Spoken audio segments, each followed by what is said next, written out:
अपने भारत देश की रक्षा के लिए, अपने भारत देश के लोगों के लिए, अपने भारत देश की बहन बेटियों के लिए, अपने देश के किसानों के लिए मैं प्रतिदिन एक उपवास रख सकती हूँ। एक नहीं बल्कि दिन में 10 उपवास रख सकती हूँ। आपके ऊपर भूत प्रेत आते हैं उसका साया आपसे कोसों दूर रहता, आपको जल से डर नहीं लगता, आपको अग्नि से डर नहीं लगता, आपको अंधेरों से डर नहीं लगता। क्या आपने कभी ऐसा देखा है कि कोई व्यक्ति अगर अग्नि में कूद जाए तो बच जाएगा? कोई व्यक्ति अगर समुद्र में गिर जाए, अगर उसको तैरना नहीं आता तो क्या वो बच जाएगा? अगर व्यक्ति किसी सुनसान रास्ते से गुजर रहा है रात के अंधेरे में तो क्या उसे भय नहीं लगेगा? बहुत सारे सवाल है, आप खुद सोचते रहिएगा। हम धरती पर रहते हैं और धरती से लाखों किलोमीटर की दूरी है सूरज की। जब हम धरती पर रहकर उसकी किरणें बर्दाश्त नहीं कर पाते तो जो माता है वो किस तरह से सूरज के अंदर उनका निवास हो सकता है? बहुत बड़ा सवाल है। भारत एक महामारी से जूझ रहा है तो क्यों नहीं ये माताएं आ जाती है? क्यों नहीं सभी के कष्टों का निवारण कर देती हैं और सबके संकट हरने का है? उसके 10 हाथ होते हैं। आज तक आपने किसी महिला के 10 हाथ देखे हैं? चलो मैं एक बार को मान भी लूं कि 10 हाथ माता के होते तो उस समय कौन से टेलर थे जो 10 भुजाओं के वस्त्र सिल देते थे और बड़ी आसानी से सिल देते थे?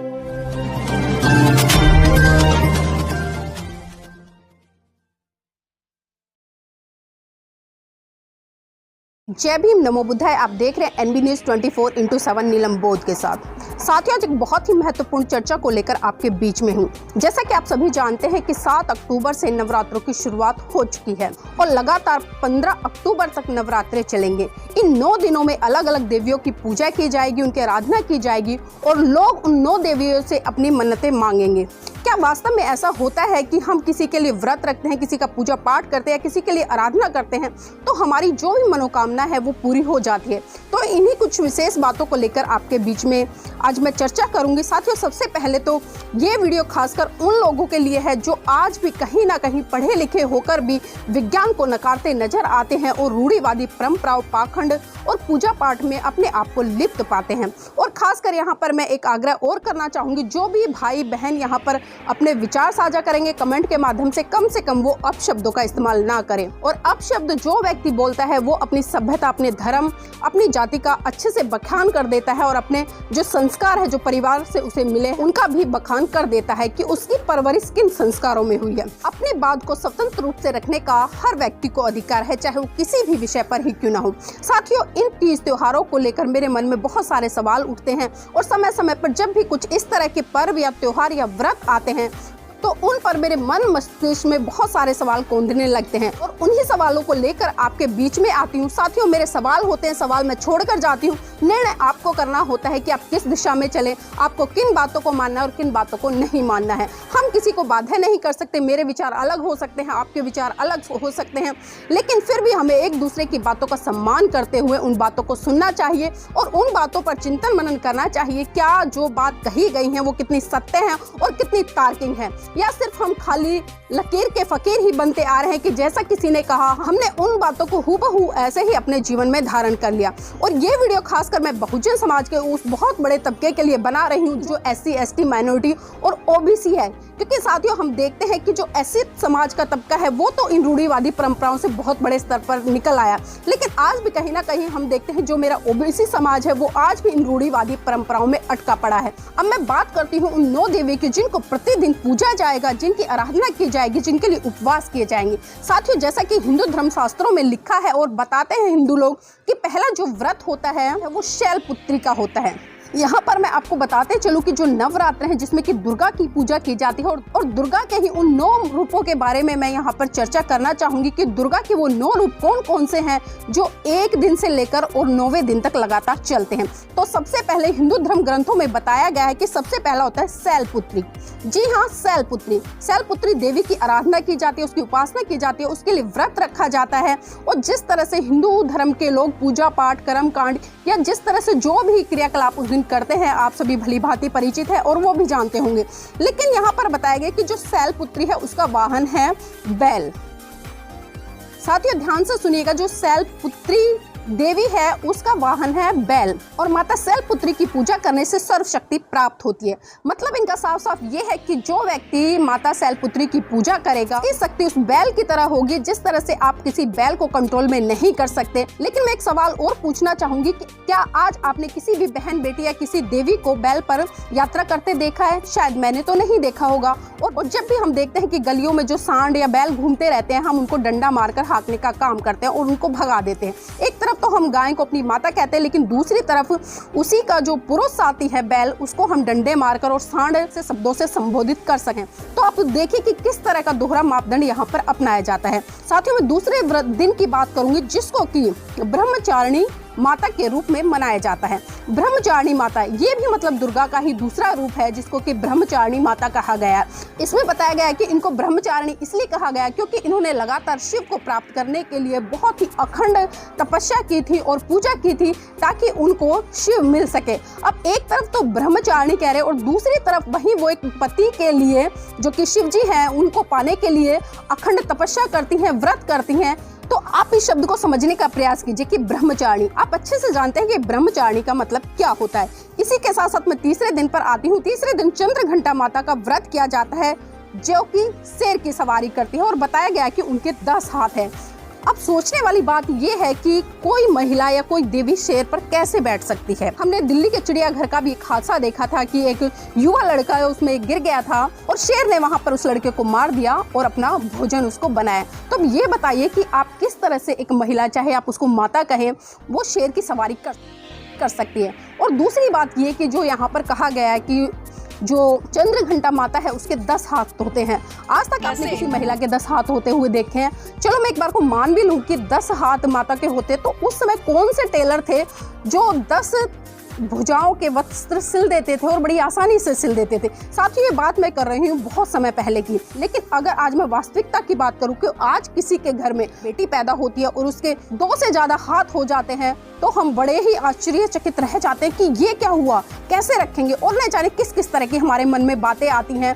तो आप किस तरह से ये कह सकते हैं कि जो माता थी उसके 10 हाथ थे और 10 हाथ थे तो वो किस तरह से संतुलन बनाकर रखती थी, किस हाथ से खाती थी, किस हाथ से अपने कपड़े पहनती थी, या किस हाथ से क्या करती थी? मेरी तो समझ से बहुत परे है, आप खुद सोचिएगा। और साथ साथ हिंदू धर्म के ग्रंथ ये भी कहते हैं कि जो चंद्रघंटा माता है उसके जो व्रत करते हैं तो उनसे जो आपकी मनोकामना बहुत जल्दी पूर्ण हो जाती है। साथियों, इस देश में बहुत सारे लोग हैं, खासकर अगर मैं आंकड़ा दूं तो 19 करोड़ लोग आज भी मेरे भारत देश में प्रतिदिन भूखे सोते हैं। तो क्यों नहीं ये माताएं उन लोगों के लिए भोजन की व्यवस्था कर देती?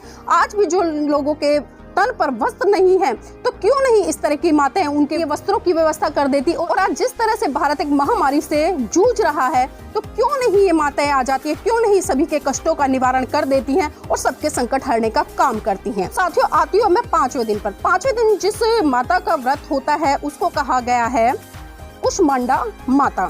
जी हाँ, और इनका निवास स्थान बताया गया है कि ये सूर्य है, सूर्य के अंदर निवास करती है और जो इनकी सुगंध है उस सुगंध से सारा वातावरण महक जाता है और तरह तरह के संगीत की आवाजें आती हैं। अब मुझे एक बात बताइए, आप सभी पढ़े लिखे हैं, साइंस पढ़ते हैं, क्या सूरज के अंदर कोई व्यक्ति निवास कर सकता है? चाहे वो कितना ही चमत्कारी हो, कितना ही शक्तिशाली हो। हम धरती पर रहते हैं और धरती से लाखों किलोमीटर की दूरी है सूरज की।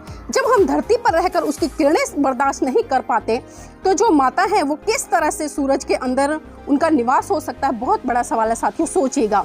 और यहाँ पर यह भी बताया गया है कि जो कुष्मांडा माता है उनके 8 हाथ हैं।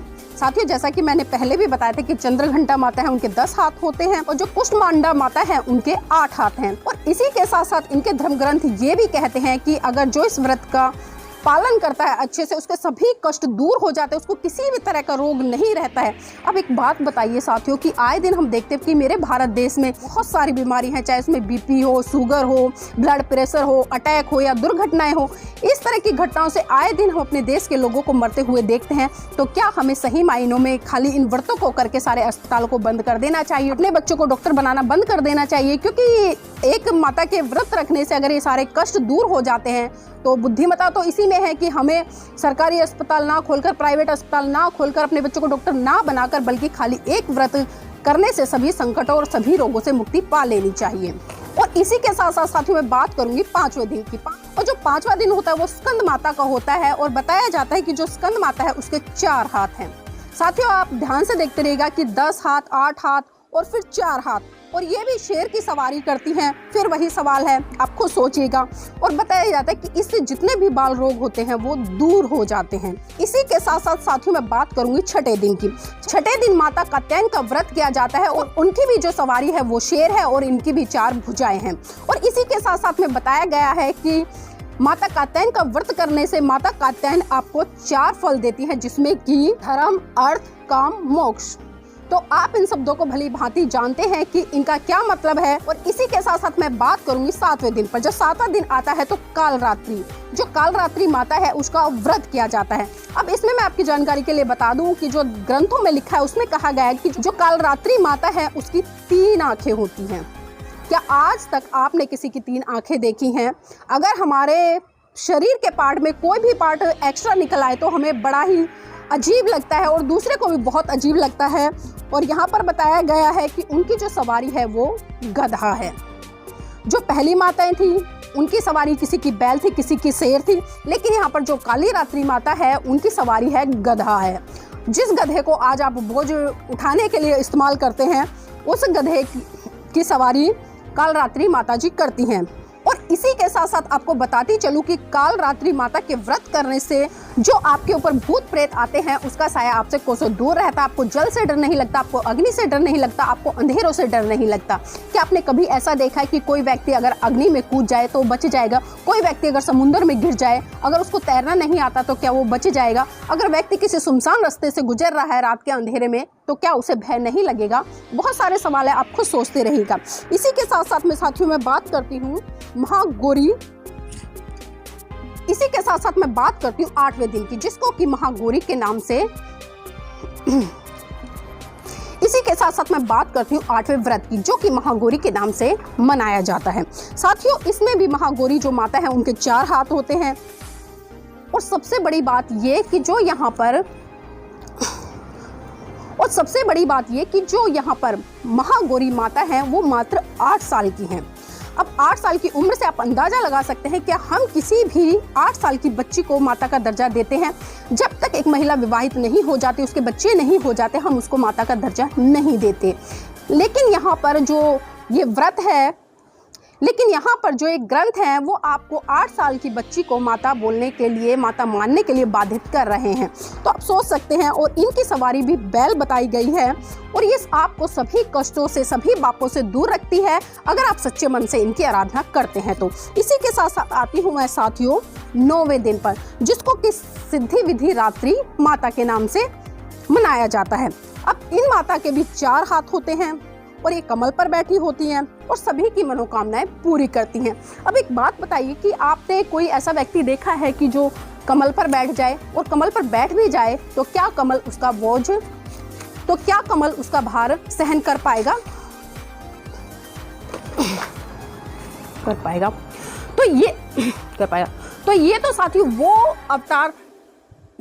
तो ये तो साथियों वो रूप थे जो मैंने 9 रूप आपको गिनाए, जिसको कि हिंदू धर्म में लोग कहते हैं कि दुर्गा के 9 रूप होते हैं और इन 9 रूपों को ही हम व्रत के या पर्व के या त्योहार के रूप में मनाते हैं। अब सोचने वाली बात यह है कि यहाँ पर कोई भी देवी है, चाहे उसके 4 हाथ हो या 8 हाथ हो या 10 हाथ हो, या उनकी सवारी बैल हो या गधा हो, या मैं कहूँगी कि शेर हो, आप खुद सोचिए कि हम किस तरह की बातें करें और किस तरह की चीज़ों को आज हम मना रहे हैं और किस तरह की चीज़ों को मनाने के लिए लोगों को बाधित कर रहे हैं। और यहाँ पर सर्वशक्ति के रूप में हम दुर्गा के रूप को देखते हैं, काली माता के रूप को देखते हैं, चंडी के रूप को देखते हैं, और ये लोग ये भी कहते हैं कि हर व्यक्ति के अंदर माताएं वास करती हैं। अब एक बात मुझे ये बताइए कि आज हम देखते हैं कि हर मिनट में एक मासूम निर्दोष बच्ची के साथ में बलात्कार जैसी घटनाएं घटित हो रही हैं, तब वो माताएं कहाँ चली जाती है? तब वो क्यों नहीं इन बेटियों की रक्षाएं करती हैं? आज हम जिस तरह से देख रहे हैं पूरे भारत में हाहाकार मचा हुआ है।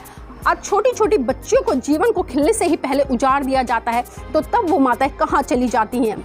बच्चियां चीख चीख कर रह जाती हैं, गुहार लगा कर रह जाती हैं, लेकिन उनको इंसाफ नहीं मिलता है और उनको मौत के घाट उतार दिया जाता है। और उसके बाद का भी साथियों अगर मैं प्रकरण की बात करूँ तो जब न्यायालयों में केस जाते हैं तो वहाँ पर जो महिला जज होते हैं या महिला वकील होते हैं या जो उस लड़की की माता होती है वो महिला होती है, उनके अंदर भी किसी न किसी रूप में माताएं निवास करती है। तो वो क्यों नहीं इन बेटियों को न्याय देती हैं।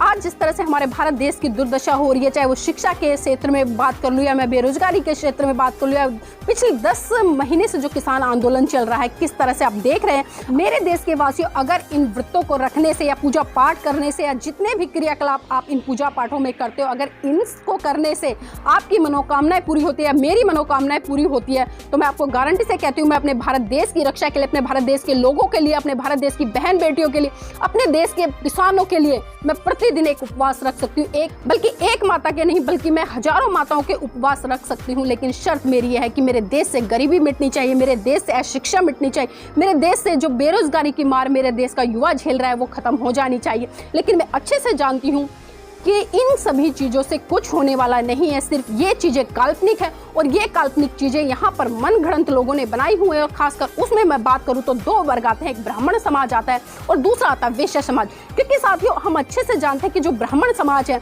वो कर्म कांड कराता है, पूजा पाठ कराता है, हवन कराता है। तो उन पूजा पाठ, कर्म कांड और हवन से उनकी जेबों में भारी भरकम धन राशि जाती है। इसी तरह से जो बढ़िया है, बढ़िया का व्यापार चलता है, क्योंकि आपको एक पूजा पाठ कराने के लिए बहुत सारी सामग्री खरीदनी पड़ती है और वो आप बढ़िया से व्यापारियों से खरीद कर लाते हैं, तो इससे व्यापारियों का बहुत बड़े स्तर पर फायदा होता है। लेकिन वहीं हम देखते हैं कि इस देश का जो 85% भाग है वो अपने गाढ़े खून पसीने की कमाई को इन व्यापारियों को देकर आता है, इन पंडे पुजारियों को देकर आता है। चाहे उसके घर में बच्चों के लिए 2 वक्त खाने के लिए अनाज नहीं है, लेकिन वो इन उपवासों को जरूर रखता है, इन त्योहारों को जरूर मनाता है, इन पर्वों को जरूर मनाता है, चाहे उसके लिए वो किसी से पैसा ही उधार क्यों ना ले, या उसके पास में जो धन के रूप में छोटे मोटे आभूषण होते हैं वो उन तक को गिरवी रखाता है। आज हम देखते हैं कि भारत के लोगों में कर्म कांड, पूजा पाठ, धर्म और भगवान के नाम का तो इतना डर बैठ गया है कि वो चाहकर भी इन चीज़ों से बाहर निकल नहीं पा रहा है। मैं पढ़ी लिखी हूँ, समझदार हूँ, मैं भी इन चीज़ों को देखती हूँ, इन चीज़ों को एनालाइजेशन करती हूँ और जो भी चीज़ें उचित हैं उसको आप सबके सामने लेकर आती हूँ। साथियों, आपकी जानकारी के लिए बता दूँ, मैंने आज तक कोई व्रत नहीं रखा, चाहे वो किसी भी तरह का हो। आज तक मैंने कोई पूजा पाठ नहीं किए।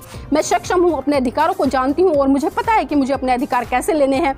यहाँ पर मैं महाकाल तथागत बुद्ध की एक बात जरूर दोहराना चाहूँगी। आज से 2500 वर्ष पूर्व उन्होंने कहा था कि मनोपुपगमा धम्मा, मनोपुपगमा धम्मा, मनोसेठा मनोमया, मनसा च पुदुठेन भास्ति व करोति व ततो नंग दुख मन वैती चक्कंग वहतो पदंग। अर्थात मन सभी प्रवृत्तियों का अगवा है। जैसी बातें हम अपने मन में लाएंगे वैसी ही बातें हमारे व्यवहार में आएंगी, और जब हमारे व्यवहार में आएंगी तो स्वाभाविक सी बात है, जो हमारे से जुड़े हुए लोग हैं या हमारे समाज के लोग हैं, हमारे आसपास के लोग हैं, उन बातों से वो उन लोगों को भी प्रभावित करेंगी। इसलिए आज हमारा दायित्व बनता है कि हम हर चीज को एक वैज्ञानिक तरीके से सोचें और उसका बारीकी से अध्ययन करें और अध्ययन कर कर एक निर्णय पर पहुंचे कि क्या ये चीजें हमारे लिए सही हैं या गलत हैं। तो साथियों, आपके बीच में बहुत सारे सवाल छोड़कर जा रही हूँ कि क्या इन पूजा पाठ करने से आपका भला हो पाएगा, और जिस आप काल्पनिक शक्ति की बात करते हैं, जिन भगवानों की बात करते हैं, क्या वो भगवान आपका भला कर पाएंगे। एक सवाल और पूछना चाहती हूँ, अगर इस सृष्टि में कहीं भी भगवान है तो आज क्यों मेरे किसान भाई आंदोलन कर रहे हैं? आज क्यों इस देश का बहुत बड़ा बेरोजगारी की मार झेल रहा है? आज क्यों इस देश का पुलिस प्रशासन करप्ट हो चुका है? क्यों आज इस देश की सरकारें करप्ट हो चुकी हैं? क्या उनको इन भगवानों से बिल्कुल भी डर नहीं लगता, या भगवान इन लोगों का कुछ बिगाड़ नहीं सकता? साथियों, बने रहिएगा मेरे साथ और सवाल कीजिएगा, लेकिन आपकी भाषा में सभ्यता होनी चाहिए। जय भीम, नमो बुद्धाय। मेरा चैनल, आपका चैनल, समाज का चैनल, देश का चैनल NB News 24/7 को आप लाइक करें, सब्सक्राइब करें और ज्यादा से ज्यादा इसकी वीडियो को शेयर करें, ताकि हर खबर को मैं आप तक आसानी से पहुंचा सकूं।